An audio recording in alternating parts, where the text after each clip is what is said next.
Fala galera, beleza? Sejam bem-vindos a mais um vídeo no canal e hoje vou fazer o top 18 equipes de corrida alucinante. Lembrando que essa é a minha opinião e você pode ter uma opinião diferente nos comentários. E eu vou adorar ler seus comentários, então manda aí sua opinião no seu top 18 aí, equipes de corrida alucinante. Beleza? Eu peço para vocês deixarem aquele like, se inscrever no canal. Hoje o vídeo vai ser um pouquinho mais longo. Vou tentar falar de uma maneira que faz você entender meus argumentos e também faça você assistir até o final, né? Porque afinal de contas o vídeo vai ser longo. Vou ter que falar 18 equipes, falar minha opinião e porque eu coloquei ela em tal posição, beleza? Bom, antes de começar eu quero agradecer aí pelos 700 inscritos, batemos a meta de 700 inscritos, muito obrigado gente, tamo junto, mas não vamos parar por aí né, rumo aos 800, eu acredito que nós conseguimos bater essa meta até o final do ano. Agora sem enrolação, bora pro vídeo. Em 18º lugar, para a surpresa de ninguém, Leonardo e Tani, os viciados em RPG, os jogadores de RPG. Cara, claramente Leonardo e Tani foram feitos para ser os primeiros eliminados de corrida alucinante. Inclusive eu acredito sim na teoria que provavelmente os escritores estavam precisando de um primeiro eliminado, viram o Leonard de Nova Ilha e falou, vamos tampar o buraco e colocar o Leonard como primeiro eliminado. Eles falaram, beleza.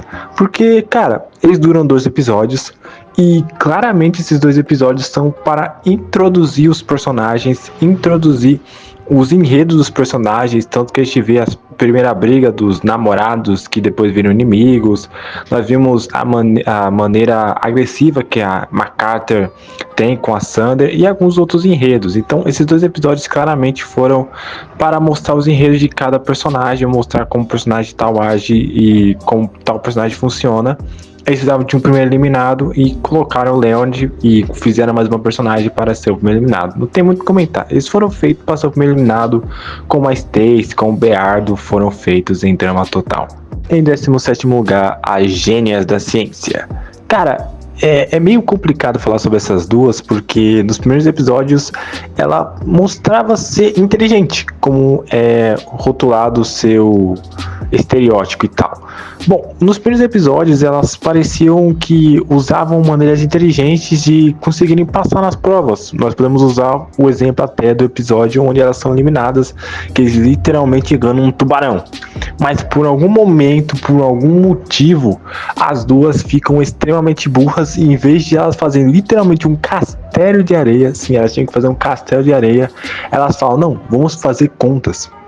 Por algum motivo. E elas são eliminadas. Olha, as Gênias dos Cálculos não é a pior equipe de corrida alucinante, afinal de contas existe Leonard e Tani, que claramente são os piores, mas sem dúvidas é a equipe mais esquecível de corrida alucinante, ao ponto de eu esquecer as duas no próximo episódio, e claramente essas duas também são as personagens menos comentadas em corrida alucinante, sendo assim para mim, não a pior, mas a equipe mais esquecível de corrida alucinante. Em 16º lugar, os tenistas. Olha, eles são ruins, tá? Eu não acho ele um dos piores personagens de drama total ou... eles são uma das piores equipes de corrida alucinante, mas não são pior. Eu acho sim que as Gênias da Ciência e o Leonardo e a Tani são piores que ele. Eu acho que os tenistas poderiam facilmente ser uma equipe que poderia ter um arco bem simples e bem rápido. Os dois são rivais e aí viam que são bem comuns, né? São pessoas que jogaram tênis e se aposentaram e acabaram sendo amigos. Acho que poderia ter acontecido isso com esses 2 personagens. E se acontecesse, eu não iria reclamar. Tipo, é só uma equipe que tem um enredo pequeno. Mas não tem isso. Mas eles são os piores personagens da drama total, ou os piores personagens de corrida alucinante? Não, mas são ruins e não tem muito o que comentar. Eles são os tenistas aposentados que se odeiam e depois de alguns episódios são eliminados sem nenhum arco, nenhuma enredo para os dois. Então acho que o 16º lugar é um lugar digno para os dois. 15º lugar, as veganas. As veganas, elas entram na lista de personagens de drama total que são feitas para dar o enredo principal de outro personagem. Como assim? Eu vou dar exemplos muito simples. No Drama Total Reboot, na primeira temporada, temos isso com a MK, que, ok, ela faz algumas coisas na temporada, mas o seu grande enredo é fazer a Julia ser a principal vilã da temporada. E isso também se aplica com as veganas. As veganas, elas, ok, tem o seu enredo de elas serem as veganas e não poder comer carne. Uma das personagens começa a gostar de carne, come carne e se sente mal. Esse pode ser o principal enredo dela.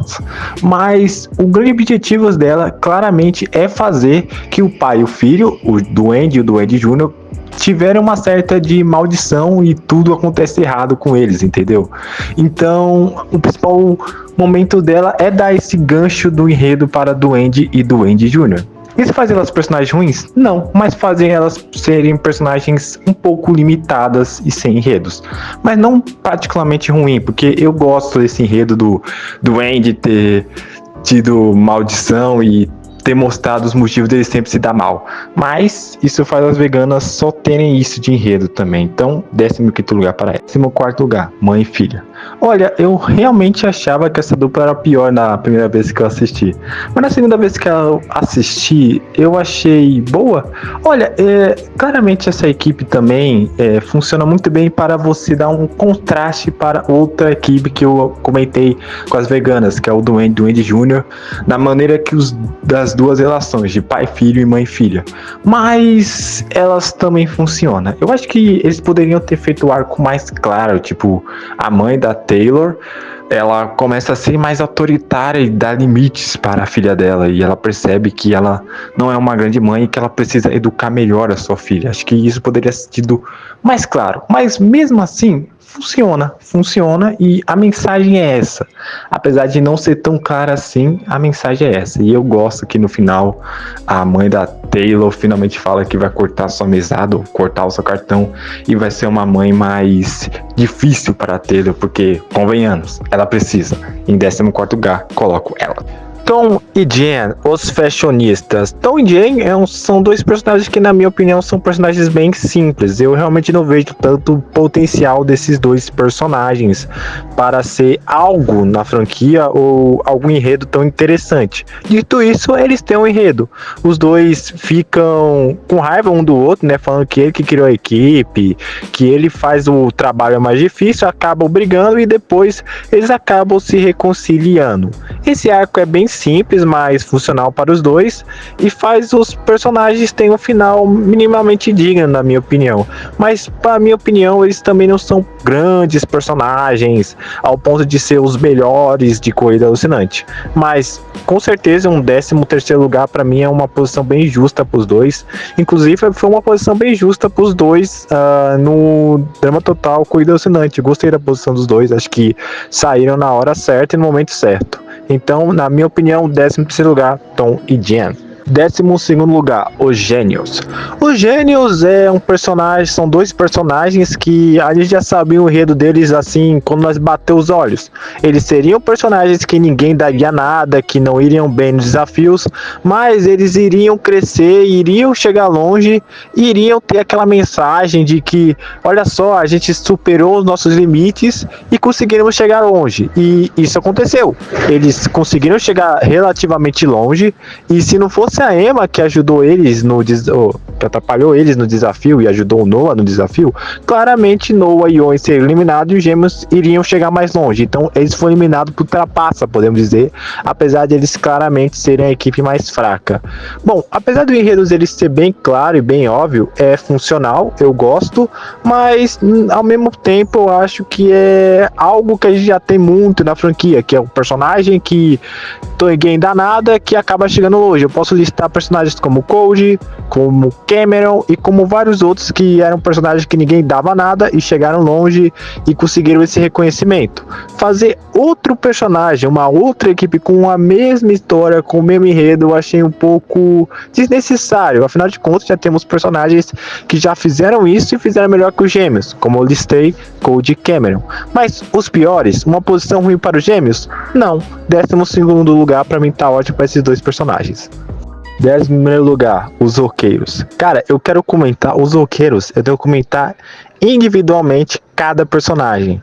O Stup é um dos personagens que mais me fizeram raiva de toda a história de Drama Total. O Rock era pra ter chegado longe em Corrida Alucinante se ele jogasse sozinho. Ele jogou sozinho o jogo todo. O Stup ajudou quase nada.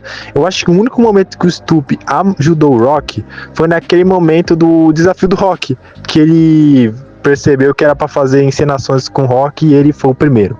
Mas não ajudou em absolutamente nada. O Stup, sem dúvida, é um dos personagens que mais me fez raiva em Corrida Alucinante e um dos que mais fez raiva em Drama Total. Agora, sobre o Rock eu acho um personagem muito interessante e eu acho que ele poderia facilmente ser um dos protagonistas de uma temporada de Drama Total. Logicamente, isso nunca vai acontecer e eu acho isso aí impossível. Eu já comentei um pouco sobre o Rock no meu vídeo de 5 personagens que eu gostaria em um Drama Total, os 5 personagens de Corrida Alucinante que eu gostaria de ver em Drama Total, link na descrição, quem estiver interessando.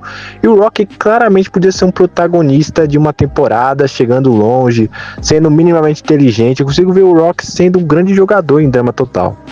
E em Corrida Alucinante ele foi bem, tá? E eu acho que eu só coloquei em 11º lugar a culpa do Rock. Então, em 11º lugar, os roqueiros. Em 10º lugar, os meio-irmãos. Os meio-irmãos, eles têm uma coisa muito interessante que eu preciso comentar. Tipo, nos episódios onde eles são odiados, onde um odeia o outro, eles são minimamente bem nos desafios e chegam minimamente em posição boas.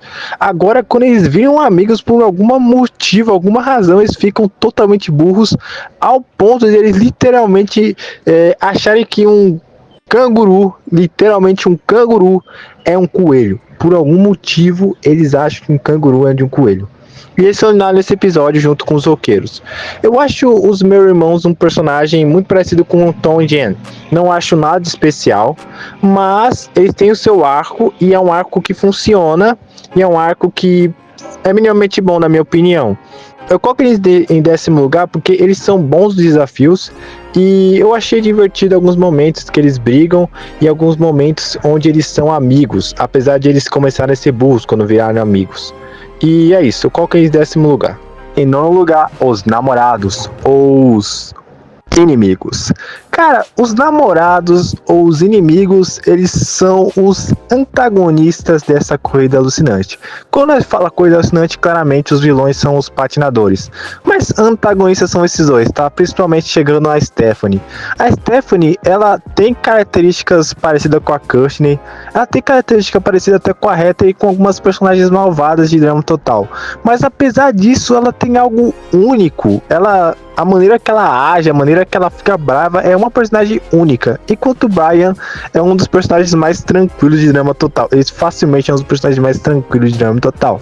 Juntando os dois, faz sim uma equipe muito competitiva, faz sim um enredo muito legal dos personagens que são namorados, de repente viram inimigos e de repente voltam a ser namorados de novo. E eu particularmente gosto muito dessa equipe, tá? Eles fazem o lado sujo da competição muito bem, junto com os patinadores. Então, para mim, é 9º lugar sem problema nenhum.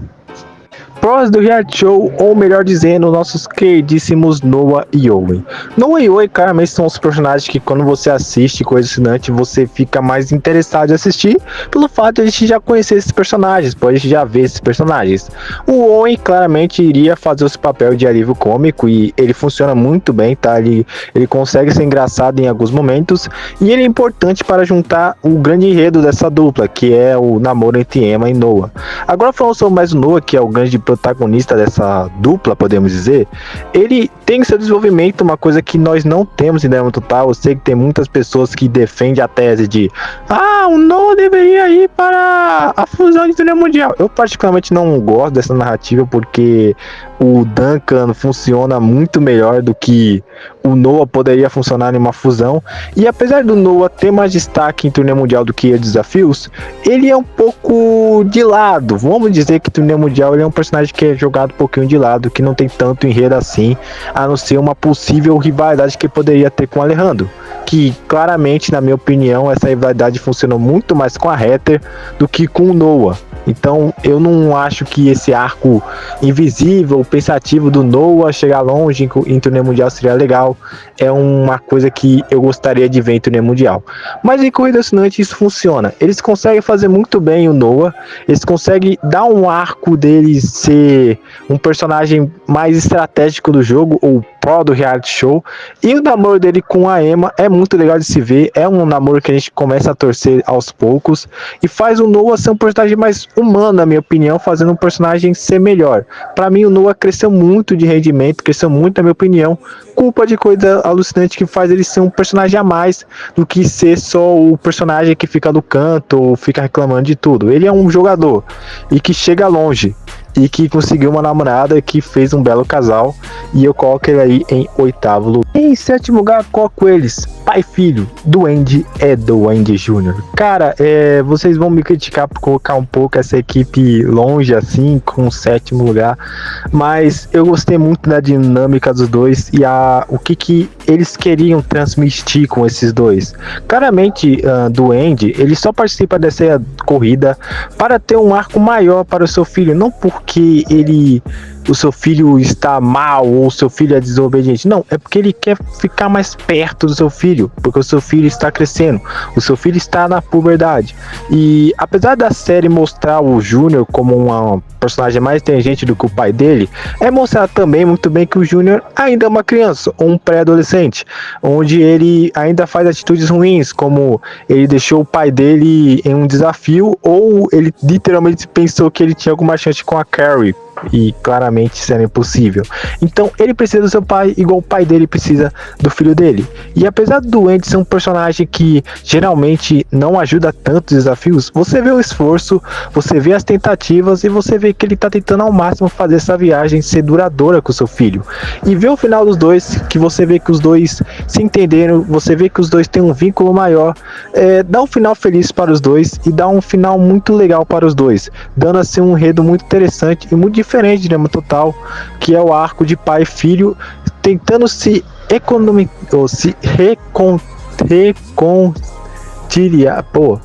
reconectar juntos e serem amigos. Isso funciona muito bem e eu particularmente acho esse arco um dos melhores de Corrida Alucinante. Coloco esses dois em 7º lugar, apesar de eles não serem tão aclamados aí pela comunidade. Em 6º lugar está ele, os góticos. Os góticos, eles têm um porém muito interessante, que eles não têm enredo, eles são góticos do começo ao fim e estão mais para ser alívio cômicos. Mas isso é necessariamente ruim? Não, eles são personagens que você se importa, apesar de eles falarem bem pouco. Pra você ter uma noção, dos primeiros 2 episódios, os góticos não falam uma palavra.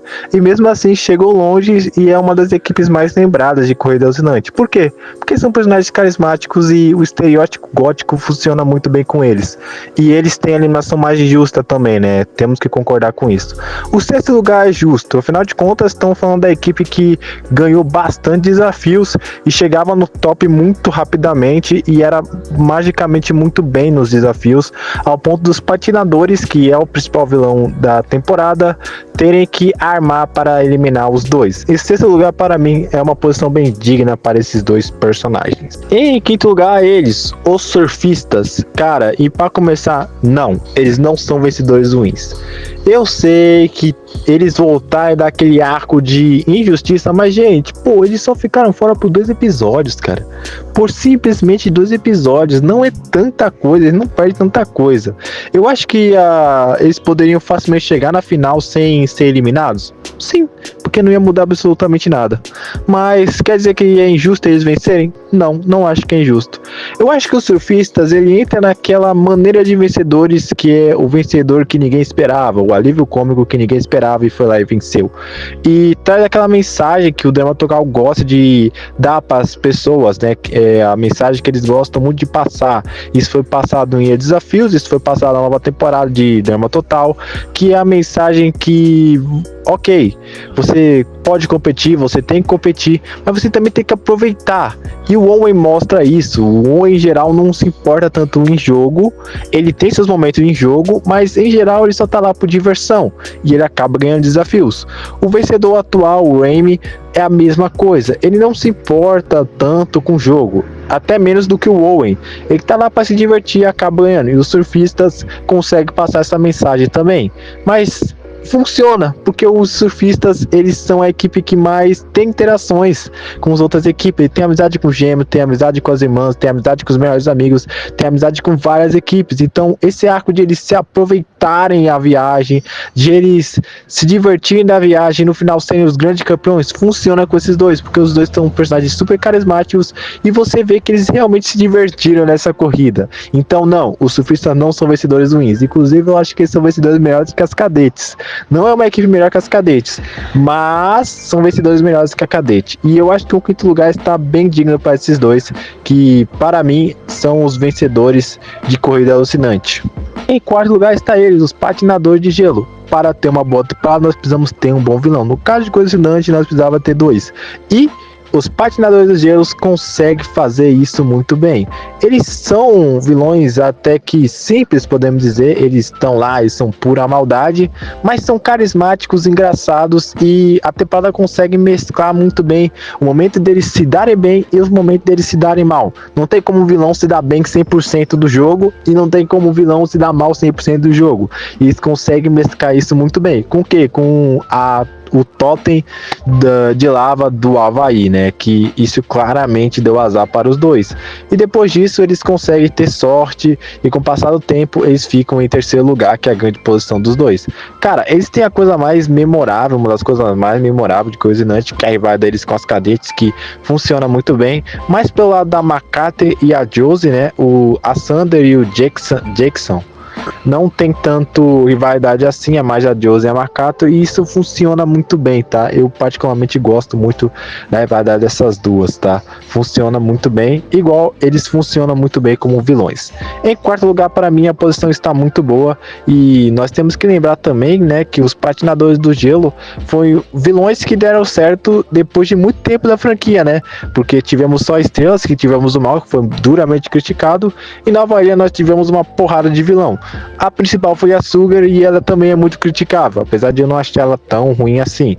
E aí, em Corrida Alucinante, eles conseguiram fazer uma vilã digna e os patinadores do gelo foram vilões bem interessantes e muito bem elogiados aí pela franquia. Em quarto lugar, coloco eles, os patinadores do gelo. Em terceiro lugar está aí as cadetes, é isso aí. Para mim, a grande protagonista da temporada, né? E quando eu falo protagonista, cara, não necessariamente a vencedora, apesar de elas vencerem vários países, e a franquia já falou que não existe vencedores canônicos, a não ser Ilha Desafios e os duas temporadas do reboot. Então, elas venceram em vários países. Aqui no Brasil não venceu, tá? Venceu os surfistas, mas venceu em vários outros países.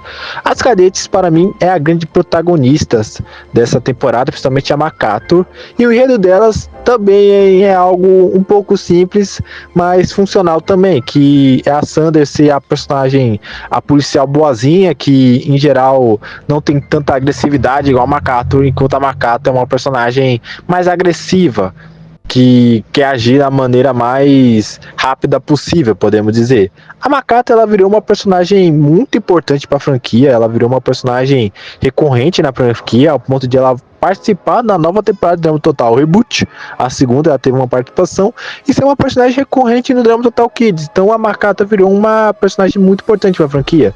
Por quê? Porque ela é uma personagem muito carismática e ela tem um enredo, ela tem uma redenção, que ela é uma personagem mais, podemos dizer, mais calma, que a maneira que ela age tem suas consequências, e isso é mostrada no episódio de a Sander ela quebra o braço, né, e ela precisou ir com o braço fachado até o final da corrida. As duas personagens são super carismáticas, as duas personagens têm enredos muito interessantes, as duas personagens aprendem uma com a outra, e elas serem a vencedora de alguns países, ou finalista aqui no Brasil, faz muito sentido. Elas são personagens fortes, e são as personagens que tiveram mais enredo dos outros personagens. Então, o terceiro lugar para mim tá bem digno para ela, beleza? Terceiro lugar para as cadetes. Ok, em segundo lugar, as irmãs. Cara, as irmãs é sim uma das equipes mais completas de Corrida Alucinante. Com certeza, elas têm muitas coisas. Ela tem amizade, ela tem casal, ela tem rivalidade. E eu entendo. O maior motivo para as irmãs não ter vencido Corrida Alucinante, isso não tinha na minha cabeça. O maior motivo das irmãs não terem chegado na final de Corrida Alucinante é que isso não iria só contra o propósito da Emma de colocar as pessoas antes da competição, se ela acabasse vencendo, isso daria um arco de que ela estava certa no começo da temporada, que ela colocava a competição mais do que as pessoas que ela gostava, ou seja, o Noah, ou seja, a Kitty, e isso iria dar um arco, uma vitória um pouco problemática. Mas mesmo assim, eu acho que elas poderiam ter facilmente chegado na final de Coisas Assinante. Eu adoro as duas se completam muito. A Kitty ser uma personagem mais calma, mas ao mesmo tempo menos inteligente do que a Emma, e a Emma ser uma personagem menos calma, mais inteligente, fazendo a dupla tendo mais diferenças nos desafios, mas ao mesmo tempo indo bem nos desafios. O namoro dela com o Noah é muito legal de se acompanhar, eu gosto bastante, e para mim elas são sim uma das melhores equipes de Coisas Assinante. Para mim, segundo lugar, irmãos. Primeiro lugar, melhores amigos, que no futuro viram namorados. Os melhores amigos, eles trazem algo que fazia muito tempo que a franquia não trazia, que era a gente torcer para um casal, a gente querer que o casal fique junto. Isso faz muito tempo que não tinha na franquia até Corrida Alucinante, porque pelo fato dos episódios ser 3 episódios, os casais são bem claros que vão acontecer, né? Isso é normal, porque são 3 episódios, então é melhor introduzir o casal no primeiro episódio. Eu vou usar um exemplo muito simples. Zoe e Mike, desde o primeiro episódio, a gente já vê que os dois iam ficar juntos. E isso, em um drama total, em 26 episódios, era mais fácil de acontecer aos poucos. Eu poderia falar entre Jeff e Bridget, que nos primeiros episódios não tem interação, ou Easy, que eram personagens que nos primeiros episódios a gente nem imaginaria que ia ser um casal, por exemplo. E Carrie e Devin são personagens que, ok, a Carrie tinha sim um interesse amoroso pelo Devin, mas o Devin não mostrava absolutamente nada, e com o decorrer dos episódios parecia que o arco deles seriam a Carrie tendo menos interesse do Devin, na minha opinião. E cara, eu tenho que falar uma coisa, né? Os 7 passos da separação, os 7 passos do término, é uma das coisas mais engraçadas e a coisa mais memorável de Corrida Alucinante, na minha opinião. Ver o Devin mudando cada episódio, ver o Devin sendo um personagem mais diferente de cada episódio, para mim, é a coisa mais divertida, a coisa mais engraçada de Corrida Alucinante, e faz o Devin, para mim, ser o personagem mais humano de Corrida Alucinante. Ele não é espetacular nos desafios, ele é um personagem ok, mas você gosta dele, você compra a ideia dele ser um personagem um pouco medroso para começar a namorar a Carrie, você compra a ideia dele de tentar namorar a Carrie, e você acaba tendo bastante carisma pelo personagem, fazendo para mim a dupla ser a melhor dupla de Coisas Assinante. Isso aí, esse foi o vídeo, espero que vocês tenham gostado, deixa o like, se inscreve no canal, continua aí, divulga seu amigo para ter mais vídeo, valeu e tchau.